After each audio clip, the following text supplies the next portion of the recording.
Hello, welcome back to the studio. This is Tomas Fernandez, and today we're doing a look at the work I've done with horse sculptures. So we're looking right now at a piece that I did very early on, back in the early 80s, and it's a bronze casting. It's done through the lost wax process, the beautiful black walnut shoreline done in wood, and as you're probably guessing that there's a mirror that I have the horses with the illusion of them descending down into the water and swimming. I etched the mirror with sandblasting. And this sculpture marked the beginning of working in bronze for me. I had never done it, but I found a wonderful place to work called the Equestrian Forge in Leesburg, Virginia. And you basically handle them a wax, and they give you a mold back. And then you can pour multiple waxes, or you can hand them a clay, and that also can be molded. And then you can pour multiples waxes in that and retrieve your images as many times as you want. Then you hand them the wax back, and it's put in something called an investment mold, which goes into the furnace and it melts out. And while the mold is still warm, out comes the wax. That's where you get the name lost wax. And from there, while the mold is still the investment mold is still warm, they pour in molten bronze. They let it solidify, and then they take it into a cold bath of water where they submerge it, and it explodes off of the bronze image. And then the tedious work of cleanup begins, taking all the investment compound off the sculptures and having your sprues, which are the vents that brought the bronze to the negative space. All that needs to be clipped off and ground down. And finally patinas, which are acids, are generally put on hot with a torch and a brush, and you develop the colors that you want. So here we have two different kinds. We've got browns and blacks for the mane. So this is one of the reasons that bronze work is as expensive as it is. I'm also going to put up a picture of me standing next to Senator Warner when I was a young guy with this sculpture. And Senator Warner was able to help me get my white wire horses, which we'll see a picture of in a moment, into Ronald Reagan's presidential library. So that was a huge to-do for me, one I'm very grateful for. So, and there is going to transition here to a little white wire model, which is here on the table with me. I'm going to come up to look at it. There we go. And what I do with the white wire sculptures is I try to depict different muscle groupings. What's so intriguing to me about the process is that you can have a life-size figure that is very spirit-like. It's not like taking up solid space. It's see-through. You can walk behind it, see other people through it, and it's very gratifying to me as a designer and an artist. So horses for me were when I was a child and my parents were taking me to art classes. It's the first thing. The art teacher was very wise and said, "Now, what do you love? What do you want to learn about?" And I quickly replied, "Horses. I love horses."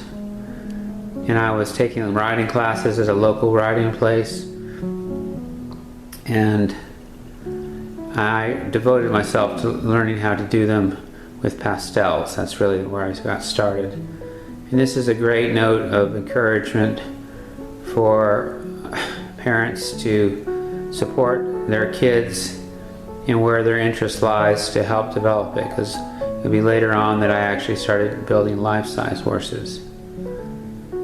So this is kind of a blend of a horse and a phoenix study. Comes from my early artistic career, very successful. It has some bronze that I put on with a torch, and it's also welded steel, and it comes down to a base where it's secured. Right here is Etherius, which is a name that I came up with to describe a style of work that I was performing. And it's where I use negative space as part of an important part of the composition. So that means what I don't put in is an important part of the total picture. So I'm leaving parts to your imagination. And the first time I made one of these, it was for an auction for a new natal wing at the hospital. And some folks came to me to ask me if I would make a donation. And I put together this horse sculpture. It was a very exciting time. The horse sculpture went in a bidding war at this fundraiser, and it raised a lot of money. Got 3 different people that really just fell in love with the piece. And this was a steel piece back in the 80s. I've since made these in bronze. I've made them in aluminum, and I've made them in steel. This one here is aluminum that's been painted black, kind of a satin silvery black. I'm just kind of going through it so you can enjoy the negative spaces and how light comes through the piece. There's kind of a kinetic quality to these as well, as I can touch them, and they're designed to have a little bit of movement. So if they're outdoors and anchored securely, they move in the wind.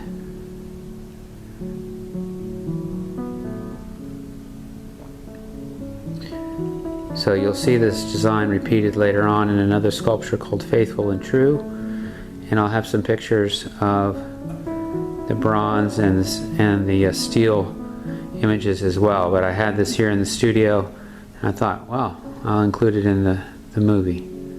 So isn't that cool? There's part of this that lends itself to doing animal studies, and I've done foxes, and I've done eagles, I've done fish, all in this Etherius style of having the positive and negative kind of equally balanced in the piece. But animals have a stealth quality to them. They can be hidden from view, especially the ones in the wild, like the fox and the eagle. Over here is a catfish that I did. Let's see if I can get a little clip of that here in a second. It's over here on the fireplace. So you can see the negative space of the catfish is actually what is the catfish, and I use the splash area to define the form. So anyway, it's a way that I have of seeing artistically, and I employ it. You know, musicians do this. They don't put in all the notes. Our minds find it more interesting, and we supply the missing elements of the work.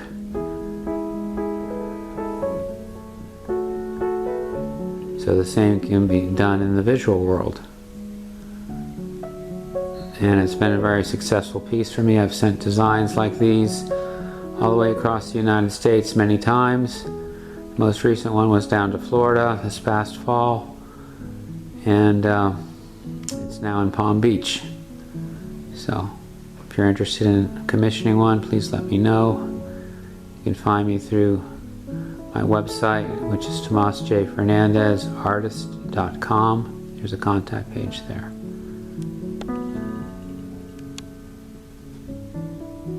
Be filtering through some still photographs, because a lot of these sculptures that I've made are out and about in the world, and I'm going to start.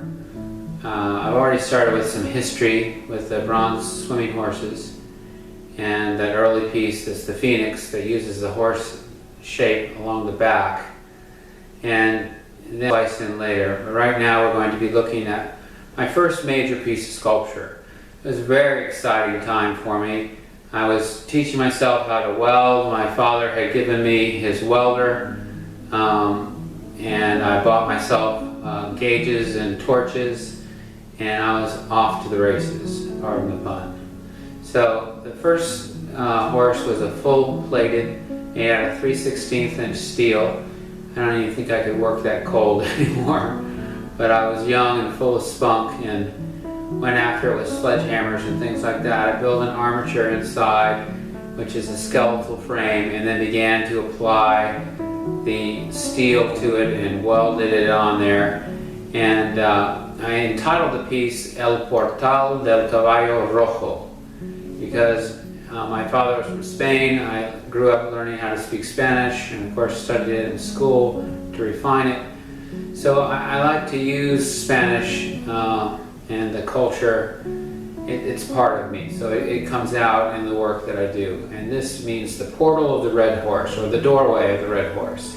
I've done lots of things that have a doorway aspect to it, both in the kind of secular world and the non-secular world. So it's something that's a repeating thread that goes through my tapestry. And if you'll notice in this sculpture, there's a circle that's at the top of the stem that holds the horse suspended off the ground. And this is a life-size horse sculpture. So it's jumping down through the circle. So the idea was in this portal that as the horse goes through the portal, he's forming. His rear quarters have light and some of that negative space that I'll be talking about in this video that you can see. It's as if you've come onto the scene that's happening in front of your eyes. He's jumping, he's appearing on earth, he's come from somewhere else.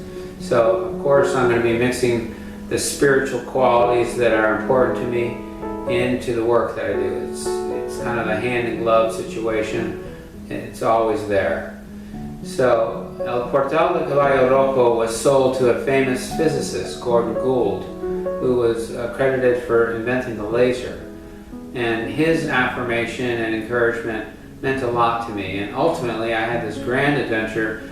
After he went through a couple of moves of households, he ended up in Breckenridge, Colorado. And I was able to take the sculpture in the back of my pickup truck all the way to Breckenridge. And it was like 104 degrees as I going across Kansas with the AC on full, and it still felt like I was melting in the truck. But it was a very meaningful coming home for the sculpture. We set it with a crane. I poured a concrete foundation for it, and he died shortly thereafter, so I kind of lost track of the piece. I hear that it's still there. People have seen it, so it has a gratifying end. I just, unfortunately, he didn't get to enjoy it in his new home long. He originally had it in his home in Great Falls, and it fit perfectly there as well. So that got me started in the horse world. It was my first big paid sale. I was very excited about it, and as any artist should be, and it definitely put wind in my sails. And from there I go to, you're going to see this very kind of mystic piece. It's a woman on a horseback, and I was doing a lot of experimental things with it. I was taking fiberglass and cutting it to shape, submerging it in the resin, and taking it and draping it over the armature that I had welded together. And it gives it a very spirit-like quality. The light is held inside the fiberglass, and it was wonderful. But I wasn't completely satisfied with it. It was like a progressive moment. And I had an interesting kind of stumbling into a new design. And I took the fiberglass beginnings of, or you've seen that photograph, and went ahead and completely covered the whole piece. I mean, from top to bottom. And the idea was I was going to have a woman on riding a horse bareback, no bridle, no saddle, and it was going to be a fountain. So I thought that was a cool idea, and I went ahead and developed the whole thing and painted it, and it absolutely didn't work. So I was, you know, when you live the life of an experimenter, I remember hearing a story about Thomas Edison once when his laboratories burned down in news reporter's like, "Aren't you devastated?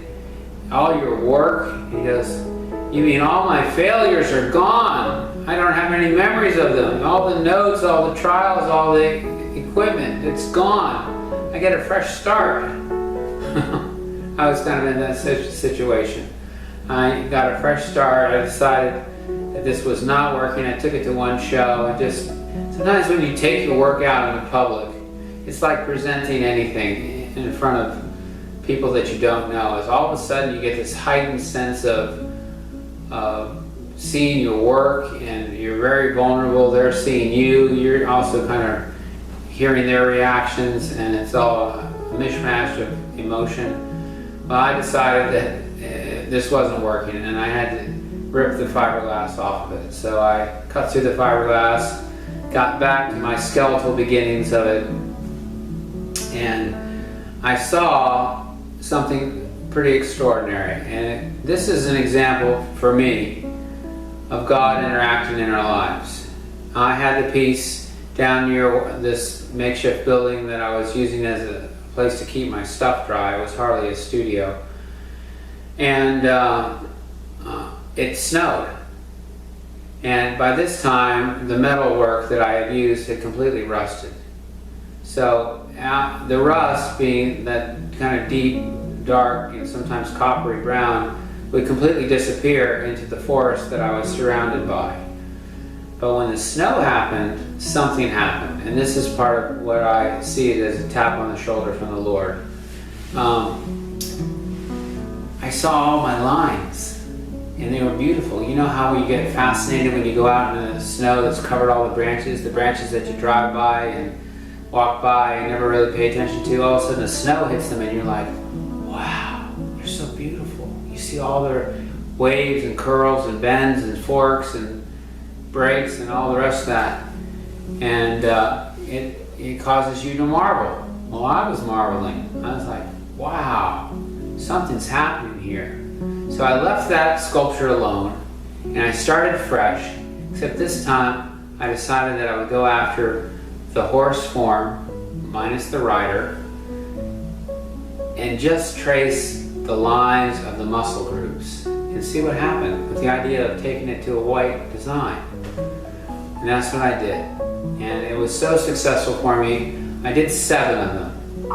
And by the time I finished, I was selling them for quite a bit more than I originally started, which was helping me develop as an artist, so I was glad for that.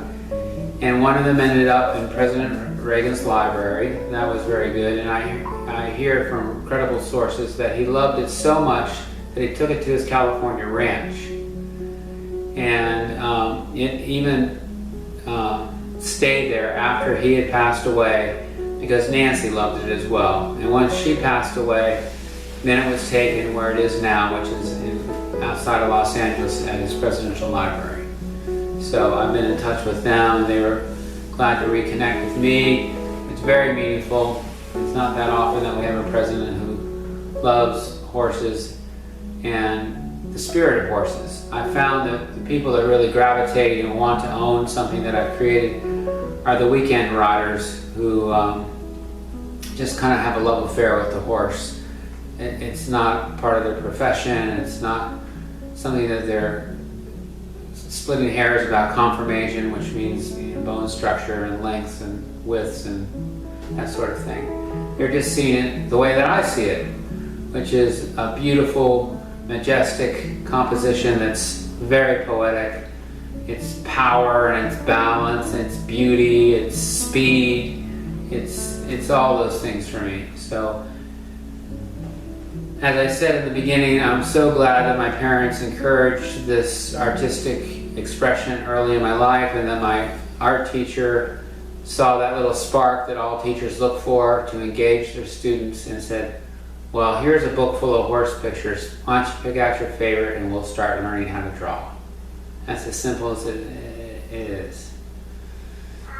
So back to my inspiration with the snow. I finished that one up. I painted it white, and sure enough, it became a signature piece for me. So they are also all over the country.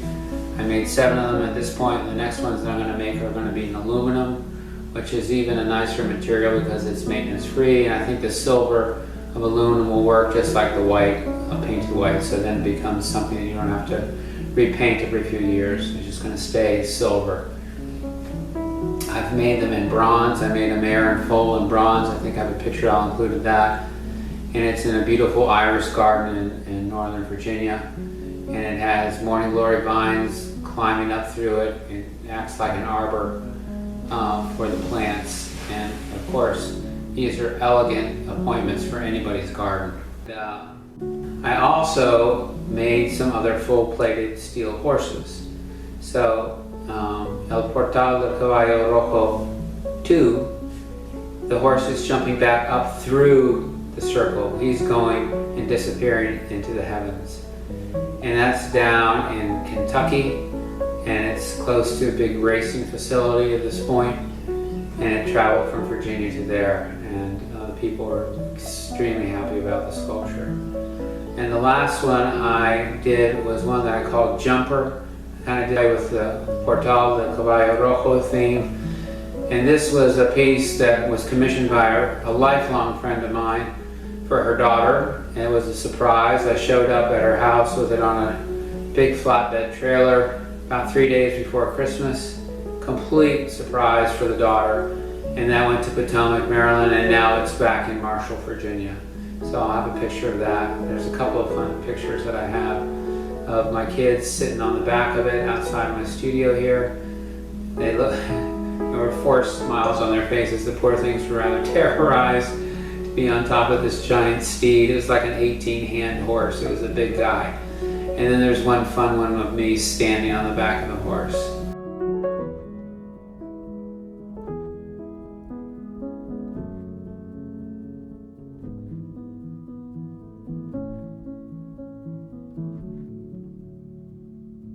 Studio where Faithful and True is standing here, and I'm excited to show this sculpture to you. It's about taking what I learned with Ethereus, also what I did with the white wire design, and combining the two. And this is aluminum that's been cut with a plasma torch. It's been MIG welded together, and there's lots going on. It's like it's formed with wind, it's formed with fire. It has this starburst in the center that you can see that's kind of emanating light into the outer reaches of the sculpture. It's a very exciting piece. It's about 3/4 life size. It was originally a model to do a heroic size piece, which would be larger than life. So I'm just excited to continue to develop themes with the horse expressions. They're important to me. I've been doing it, as you've seen, since the get-go. So thanks for tuning in. Appreciate you following me on the channel, and please don't hesitate to contact me if you're interested in something like this, and don't forget to hit subscribe and the bell for notifications. Thank you.